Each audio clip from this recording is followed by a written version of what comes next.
السلام علیکم ورحمۃ اللہ وبرکاتہ۔ آج کا ہمارا موضوع ہے کہ روزے جو اللہ تبارک و تعالیٰ نے فرض فرمائے ہیں، اس کے فوائد ہم کیسے حاصل کریں، کس طرح ہم اپنی عملی زندگیوں کے اندر تبدیلی لے کر آئیں اور کن کن باتوں کا ہم اہتمام کریں۔ دیکھیں، ہماری زندگیاں گزر رہی ہیں، کسی کی عمر 15 سال ہے، کسی کی 25 سال، 30 سال، 35 سال، کسی کی 50 سے اوپر ہے۔ ظاہر ہے اگر زندگی کے ہم نے 20 سال گزار لیے، 25، 30، 40، 50، تو ہماری زندگیوں میں پتہ نہیں کتنی دفعہ رمضان آیا اور گزر گیا۔ لیکن ہمیں یہ سوچنا چاہیے کہ آخر اس رمضان سے ہمیں کیا سبق لینا ہے اور کیسے ہم اپنی عملی زندگی کو اس ماہ رمضان المبارک میں تبدیل کر سکتے ہیں۔ دیکھیں، غفلت میں رمضان اس لیے گزرتا ہے کہ ہماری کوئی پلاننگ نہیں ہوتی۔ اگر ہم اس رمضان کو پلاننگ کے ساتھ گزاریں گے تو انشاءاللہ یہ رمضان ہماری زندگیوں میں تبدیلی لانے کا ذریعہ اور سبب بنے گا، اور ہم رمضان کے بعد انشاءاللہ محسوس کریں گے کہ ہماری عملی زندگی میں کافی حد تک تبدیلی آ گئی ہے۔ تبدیلی کس اعتبار سے لانی ہے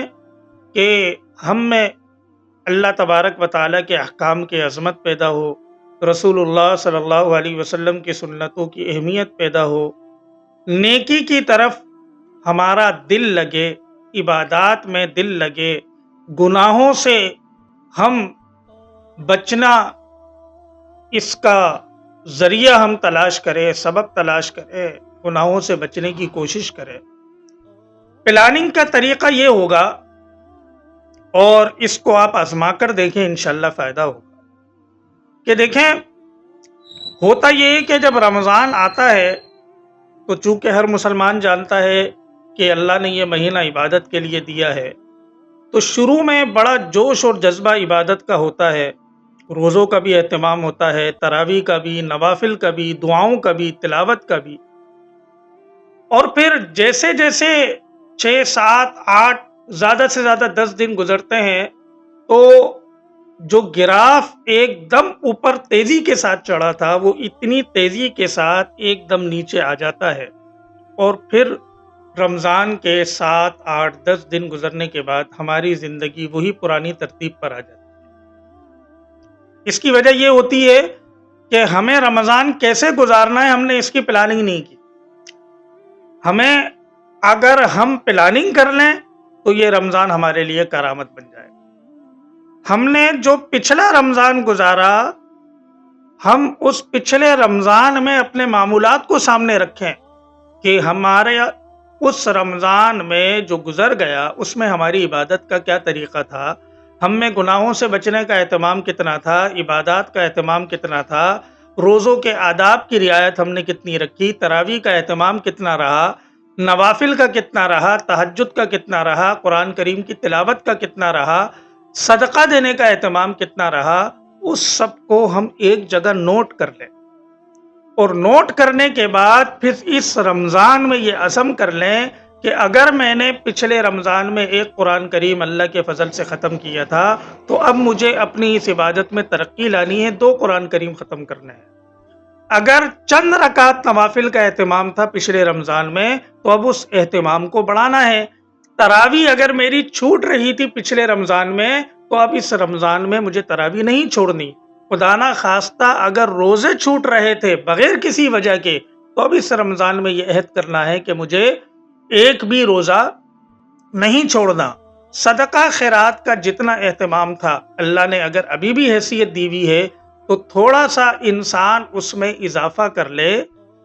اس عزم کے ساتھ جب ہم رمضان گزاریں گے تو اس کا سب سے بڑا فائدہ یہ ہوگا کہ پچھلے رمضان کی جو کمیاں اب بھی موجود ہیں وہ اس توجہ سے وہ کمیاں انشاءاللہ العزیز ہماری جو ہے وہ ختم ہو جائیں گی۔ اور دیکھیں، اللہ تبارک و تعالی روزوں کے ذریعے ہماری تربیت فرماتے ہیں کہ انسان کو روزے میں کھانے پینے اور جائز طریقے سے اپنی خواہش کو پورا کرنے سے اللہ نے روک دیا۔ کہ صبح صادق سے لے کر غروب آفتاب تک تمہیں یہ 3 کام نہیں کرنے، نہ کھانا ہے، نہ پینا ہے، نہ جائز طریقے سے خواہش کو پورا کرنا۔ حالانکہ یہ تینوں کام رمضان کے مہینے سے پہلے کرنا انسان کے لیے حلال تھا، وہ کھا بھی سکتا تھا حلال طریقے سے پی بھی سکتا تھا، نکاح کے ذریعے حلال طریقے سے اپنی خواہش کو پورا کر سکتا تھا، لیکن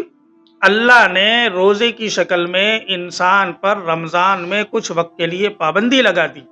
اب بندہ اللہ کی اس پابندی کا اتنا اہتمام کرتا ہے کہ پیاس کی شدت کے باوجود روزے میں پانی نہیں پیتا، اگرچہ کوئی دیکھنے والا نہ ہو،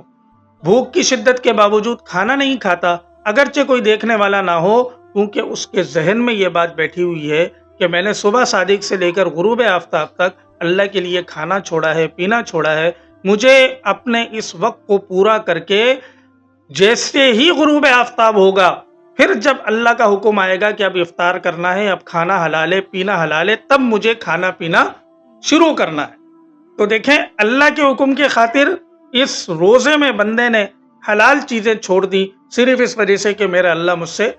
راضی ہو جائے، اور اس پر اللہ نے اجر کتنا بڑا رکھا کہ اس پر اللہ نے یہ وعدہ رکھا کہ میں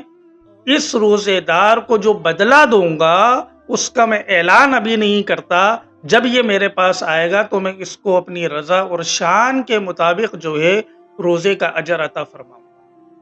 اسی طرح انسان کو چاہیے کہ تھوڑا سا غور کرے کہ اللہ نے مجھے جو اپنا وجود دیا ہے اس میں کچھ پابندیاں اللہ نے لگائی کہ آنکھ کا استعمال غلط نہ ہو، کان کا استعمال غلط نہ ہو، زبان کا استعمال غلط نہ ہو، سوچ فکر خیالات کا استعمال غلط نہ ہو۔ اب انسان تھوڑی دیر کے لیے غور کرے کہ جب میں نے اللہ کے لیے کھانا پینا جائز طریقے سے اپنی خواہش کو پورا کرنا چھوڑ دیا، تو اب اس رمضان میں مجھے اپنے آپ کو میں اس چیز کا عادی بناؤں گا کہ میں اللہ کی ناراضگی کی وجہ سے اس کی رضا حاصل کرنے کے لیے اپنی زبان کا کبھی غلط استعمال نہیں کروں گا، آنکھ کا کبھی غلط استعمال نہیں کروں گا، کان کا کبھی غلط استعمال نہیں کروں گا، سوچ فکر خیالات کا کبھی غلط استعمال نہیں کروں گا۔ اس کا سب سے بڑا فائدہ یہ ہوگا کہ اس رمضان میں کیونکہ اللہ تبارک و تعالی کی رحمت برس رہی ہوتی ہے، انسان کا دل نرم ہوتا ہے، عبادات میں زیادہ دل لگتا ہے، روزے کی حالت ہوتی ہے، جب اپنے اندر تبدیلی لانے کی فکر ہوگی تو روزانہ اس تصور کو آدمی اگر اپنے ذہن کے اندر رکھے گا، اسی حالت میں روزہ گزارے گا، اسی حالت میں افطار کرے گا، اسی حالت میں رمضان کے اوقات اور لمحات کو اگر انسان گزارے گا، تو یہ رمضان بھی انسان کے لیے قیمتی بنے گا، باعث اجر بھی ہوگا، اللہ کی رحمت و نوازشات اس کو نصیب ہوں گی، اور ساتھ ساتھ انسان کی اپنے نفس کی تربیت بھی ہوتی رہے گی کہ مجھے اب رمضان کے بعد بھی اپنی زندگی کو اسی رخ پر رکھنا ہے جس رخ پر میں نے رمضان میں زندگی رکھی ہے، تو تب جا کر ہمیں اس رمضان کا، اس روزوں کا فائدہ حاصل ہوگا۔ لیکن اگر ہم نے کوشش نہیں کی، غفلت سے کام لیا، تو نتیجہ یہ ہوگا کہ یہ رمضان بھی آ کر گزر جائے گا،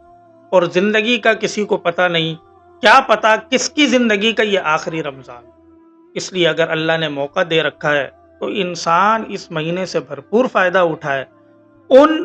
ہدایات کے مطابق، اس طریقے کے مطابق جس کی طرف رسول اللہ صلی اللہ علیہ وسلم نے رہنمائی فرمائی، تاکہ جب یہ رمضان گزرے تو اس سے ہماری عملی زندگی تبدیل ہو۔ دعا فرمائے اللہ ہمیں اس مبارک مہینے کی قدر کرنے کی توفیق عطا فرمائے۔ السلام علیکم ورحمۃ اللہ وبرکاتہ۔